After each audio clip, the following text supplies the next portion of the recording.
Thanks for watching. Don't forget to like, comment, share and subscribe to Mufti Tariq Masood, famous scholar. فرمایا اذا بشر احدهم بالانثى, جب ان کو لڑکی کی خبر دی جاتی ہے کہ بیٹی کی ولادت ہوئی ہے, ظل وجهه مسودا وهو كظيم, ان کا چہرہ سارا دن سیاہ رہتا ہے اور یہ غصے کے کڑوے گھونٹ کو پی رہے ہوتے ہیں. عربوں میں عادت تھی کہ جب اطلاع ملتی تھی نا کہ بیٹی پیدا ہوئی ہے تو خوش ہونے کے بجائے چہرے پہ سیاہی آ جاتی تھی, سارا دن چہرہ سیاہ رہتا تھا. یہ کیا ہو گیا؟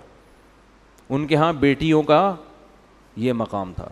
یتوارا من القوم من سوء ما بشر بی, فرمایا جو اسے خوشخبری دی گئی ہے نا بچی کی, اس کی برائی کا اس کے چہرے پہ ایسا اثر, اور وہ اتنی ذلت محسوس کرتا تھا کہ یتوارا من القوم, سارا دن اپنی قوم سے منہ چھپاتا تھا, سارا دن اپنی قوم سے منہ چھپاتا تھا. ایمسکہ علی ہون ام یدسہ فی التراب, اس ٹینشن میں سارا دن گزرتا کہ میں ذلت برداشت کر کے اسے پالوں یا اسے مٹی میں دفن کر دوں. یہ کس کی عادت تھی؟ عربوں کی. بیٹی کی پیدائش پہ چہرہ کیا ہو جاتا تھا؟ سیاہ, اور ذلیل ہو کے چھپتا پھرتا تھا. میں نے وہ قبرستان دیکھا ہے جہاں بیٹیوں کو دفن کیا جاتا تھا, آج بھی موجود ہے, جو بھی جاتے ہیں دیکھ سکتے ہیں. ان مشرکین پر ہمیں تعجب نہیں ہے, تعجب آج کے پڑھے لکھے لوگوں پر ہے کہ جو نسل روکتے ہیں اس خوف سے کہ کہیں بیٹی پیدا نہ ہو جائے. اور میں نے خود آج کے جنگلیوں کو بچی کی پیدائش پہ روتے ہوئے دیکھا ہے. پہلے مجھے یقین نہیں آتا تھا, لیکن پڑھے لکھے جنگلی, پڑھے لکھے جاہل, ان کو میں نے اب بھی دیکھا ہے بچی کی پیدائش پہ آنسو بہاتے. یہ کیا ہو گیا؟ میں ایک دفعہ اسپتال میں بیٹھا ہوں تو سامنے کوئی خاتون رو رہی ہیں اور وہ بیٹا ان کا پینٹ شرٹ میں, لگ رہا تھا کوئی ایجوکیٹڈ فیملی ہے, وہ بھی بیچارہ پریشان, منہ ایسا نا اس کا جھکا ہوا, رو تو نہیں رہا تھا لیکن منہ پہ یہی کیفیت تھی جو یہاں قرآن بیان کر رہا ہے. چہرے پر کیا ہے؟ ذلت. تو ماں اس کو تسلی دے رہی ہے اور رشتہ دار کہہ رہے ہیں بھائی ہائے بیچارے کا منہ اتر گیا, پہلے بھی بیٹی ہوئی تھی, اب بھی کیا ہو گئی؟ بیٹی. اس سے پتہ چلتا ہے کہ یہ لوگ خدا پر ایمان نہیں رکھتے. ان کو کوئی ضرورت نہیں ہے اپنے آپ کو مسلمان کہیں, شناختی کارڈ میں تمہاری نمازوں کی اللہ کو کوئی ضرورت نہیں ہے. سب سے پہلے اللہ دیکھتا ہے کہ تمہارا اللہ پر ایمان اور توکل کتنا ہے. بیٹی کس نے دی ہے؟ تیری ماں بھی تو کسی کی بیٹی ہے نا جس نے تمہیں جنا ہے, وہ نہ ہوتی تو تم پیدا ہوتے. تو یہ بڑی جب اللہ ختم نہ آپ کی ڈکشنری سے, تو پھر بہت بڑی درندے بنو گے, یہ بتا دوں, بہت بڑی درندے. وہی ہوگا کہ جانوروں کے تو حقوق ہوں گے, انسانوں کے حقوق نہیں ہوں گے. بلیوں کے حقوق ہیں, ماں باپ کے حقوق نہیں ہیں. آج کل دوستوں کو پالا جا رہا ہے, ایئر ہوسٹس کے حقوق جانتے ہیں. بیٹی پہ اپنی اولاد پیدا ہو رہی ہے اور اس گدھے کا منہ سوج رہا ہے. مجھے تو دل چاہ رہا تھا میں رکھ کے اس کے گدھے کو ماروں کھینچ کھینچ کے. بے غیرت آدمی, تو پڑھا لکھا ہے, تجھے شرم, تجھے خدا پر ایمان نہیں ہے کیا؟ تو یہ لڑکی, یہ اللہ کی مخلوق پہلے ہے, بے غیرت تیری بیٹی یہ بعد میں ہے. یہ اللہ نے اپنی مخلوق کو پیدا کیا ہے, اس کا نظام ہے, ہمیشہ سے پیدا ہو رہی ہیں اور قیامت تک ہوتی رہیں گی. اور تجھے اتنی شرم نہیں آتی کہ جس خدا نے تجھے پال پوس کے جوان کیا, اس بیٹی کا رزق بھی وہ تجھے دے گا. تیری بیوی کی چھاتیوں میں دودھ پیدا کیا اس نے اس بچی کی پیدائش پر, یہ بتانے کے لیے کہ اس کو بھی میں ہی کھلاؤں گا جیسے بیٹے کو میں کھلاتا ہوں. تو بے شرمی کی انتہا ہے, بے غیرتی کی انتہا ہے. اور یہ ہیں پڑھے لکھے, یہ کیا کہلاتے ہیں؟ پڑھے لکھے لوگ. جہالت ہے یہ. ہمارے نبی صلی اللہ علیہ وسلم نے اس ماحول میں آنکھ کھولی ہے کو زندہ دفن کیا جا رہا ہے, اور قرآن کیفیت بیان کر رہا ہے یتوارا من القوم من سوء ما بشر بی, کہ سارا دن اس کا چہرہ سیاہ رہتا تھا. لیکن آپ صلی اللہ علیہ وسلم نے کتنی محبت دی بیٹی کو. نماز میں اپنی بیٹی کو نواسی کو کندھے پہ اٹھا کے 4 رکعتیں آپ نے ظہر کی پڑھائی ہیں. حالانکہ بچوں کو کندھے پہ بٹھا کے نماز پڑھنا سنت عمل عام معمول نہیں ہے. آپ نواسی کو کندھے پہ اٹھا کے 4 رکعتیں پڑھائی ہیں. جب رکوع میں جاتے تو اٹھا کے نیچے کر دیتے, اور جب اگلی رکعت میں کھڑے ہوتے پھر اٹھا کے کندھے پہ بٹھا دے. اتنی محبت آپ نے اپنی کسی اولاد کو بلکہ کسی بچے کو بھی نہیں دی ہوگی. بھائی زیادہ زیادہ اتنی محبت دے دی نا, کسی بچے کو گود میں اٹھا لیا. صحابہ کہتے ہیں ہم نماز کے انتظار میں تھے, آپ صلی اللہ علیہ وسلم جب آئے ہیں تو ہم حیران ہو گئے کہ آپ کے کندھے پہ آپ کی نواسی بیٹھی ہوئی ہے. نواسی تو تھوڑی دور ہو گئی نا, بیٹی کی بھی بیٹی ہو گئی. تو ہم حیران تھے یہ کیا ہوا بھائی. اور اسی طرح آپ نے نیت باندھ لی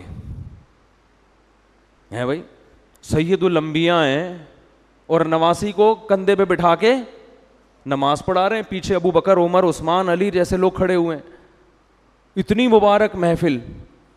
اب حیران ہے صحابہ, فرماتے ہیں جب رکوع میں گئے نا تو اس کو اٹھا کے, کیونکہ گر جائے گی نا وہ, چلو اب ایک دفعہ نیچے رکھ لیا تو کافی ہے. اگلی رکعت میں کھڑے ہونے سے پہلے دوبارہ اٹھا کے کندھے پہ بٹھایا اس کو. چاروں رکعتیں اس طرح سے پڑھی ہیں. علماء کہتے ہیں اس میں حکمت یہ تھی, عربوں کے دل سے بیٹی کی نفرت کو کھرچ کھرچ کے نکالنا. اتنا پروٹوکول تو حسن حسین کو بھی نہیں دیا آپ صلی اللہ علیہ وسلم نے, ان کو بھی کندھے پہ بٹھایا ہے, خطبے میں گود میں اٹھایا ہے, نماز کندھے پہ بٹھا کے 4 رکعتیں نہیں پڑھائی ہیں. تو کیا کس مذہب سے تمہارا تعلق ہے اور تم منہ بنا رہے ہو؟ بھائی 10 بیٹیاں ہو جائیں, 15 ہو جائیں, 16 ہو جائیں, 20 ہو جائیں, کوئی بات نہیں, اللہ کی نعمت ہے, خوش ہو اللہ کے. اور اللہ بیٹا دے کے اس کو نافرمان بنا دے, تمہارے سر پہ جوتے لگا رہا ہو, وہ اچھا لگے گا پھر؟ تو جو دے رہا ہے اللہ اس پہ بولو نا بھائی شکر ادا کرو. نہ نسل روکو اس نیت سے کہ میرے 6 بیٹیاں ہو گئی ہیں, 7ویں بھی کہیں بیٹی نہ ہو جائے. بعض لوگ کیا کرتے ہیں, بیٹا ہو گیا تو نسل روکتے ہیں کہ بس اب نہیں چاہیے, بیٹی ہو گئی تو بیٹے کی لالچ میں نسل بڑھاتے ہیں. اس سے کیا ہو رہا ہے, جو قدرت کا ایک نظام ہے نا, لڑکے اور لڑکی کا جو ریشو ہونا چاہیے, گروتھ ریشو, وہ کیا ہو رہا ہے, خراب. جن کے لڑکیاں ہو رہی ہیں وہ لڑکے کی لالچ میں ہونے دے رہے ہیں, جو لڑکے ہو گئے تو 1-2 کے بعد بریک لگا دی. او بھائی غیر مسلموں پہ یہ چیزیں سوٹ کرتی ہیں. ہم کلمہ گو لوگ ہیں, ہم اللہ کو مانتے ہیں, ہمیں یہ پتہ ہے کہ اللہ نے بیٹی اور بیٹے دونوں کے لیے یہب لمن یشاء استعمال کیا ہے, کہ جس کو چاہتا ہوں بیٹے گفٹ کرتا ہوں. ہبہ گفٹ کو کہتے ہیں. وہب لمن یشاء, یہب لمن یشاء اناسا, جس کو چاہتا ہوں بیٹیاں گفٹ کرتا ہوں. تو بیٹیاں گفٹ ہوتی ہیں, خود گاڈ گفٹڈ ہیں یہ. اور نبی صلی اللہ علیہ وسلم نے ارشاد فرمایا, جس کی 3 بیٹیاں ہوئیں اور اس نے ان کی صحیح کفالت کی, ان کی تربیت کی اور ان کا صحیح جگہ نکاح کر دیا, میں اس کے لیے جنت کی ضمانت دیتا ہوں. اور آپ نے یہ بھی فرمایا, کن لہ حرزا من النار, یہ بیٹیاں باپ ماں بھی اس میں داخل ہے, والدین اور جہنم کے درمیان آڑ بن جائیں گی. کہ اللہ اگر کسی کوتاہی کی وجہ سے ان کے والدین کو جہنم میں ڈالے گا نا, کچھ کوتاہیاں ہو گئیں, تو رکاوٹ کون بنے گا؟ حرزن, بیٹیاں کیا بن جائیں گی؟ دیوار, رکاوٹ. کیوں؟ کہ اللہ اس نے اتنی بڑی ہمارے والدین نے نیکی کی ہے کہ ہمیں عزت کے ساتھ انہوں نے اپنے گھر میں پالا, حالانکہ ان کا ہم سے کوئی دنیاوی مفاد نہیں تھا. بیٹوں سے تو مفاد ہوتے ہیں, یہ کرے گا, یوں کرے گا, ہم سے کیا مفاد تھا؟ ہمیں تو رخصت کرنا تھا انہوں نے سسرال, تو وہ اپنی اس احسان کا واسطہ دیں گی. تو صحابہ تو بیٹیوں پہ خوش ہوتے تھے بھائی, پتہ نہیں کس کا کہاں سے, یہ کون سی قوم سے کون سے ڈرامے دیکھ رہے ہیں, کون سے فلمیں دیکھ رہے ہیں, کون سے کیا دیکھ رہے ہیں جس کی وجہ سے یہ نحوست تو ہو رہا ہے. وہ ترس کھا رہے ہوتے ہیں لوگ, کسی کی تیسری بچی ہو جائے نا ترس کھا رہے ہوتے ہیں.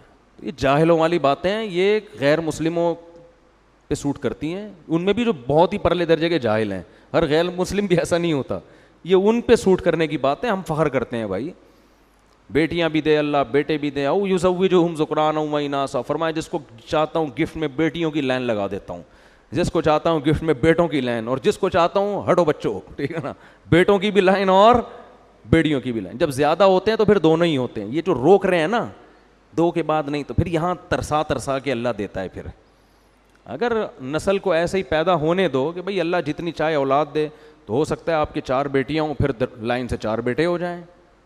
لیکن جب آپ نے یہ بخل ہے نا طبیعت میں کہ کھائیں کھلائیں گے کہاں سے, ان پہ تو خرچ کرنا پڑے گا, تو پھر اس کا مطلب ہے کہ آپ کا اللہ پر ایمان نہیں ہے. پھر اللہ بھی کہتا ہے میں ٹینشن ہی دوں گا تجھے. اور وہ بچہ بھی جو لڑکا بھی جو پیدا ہوگا نا, وہ ایک ہی انڈا, وہ بھی گندا.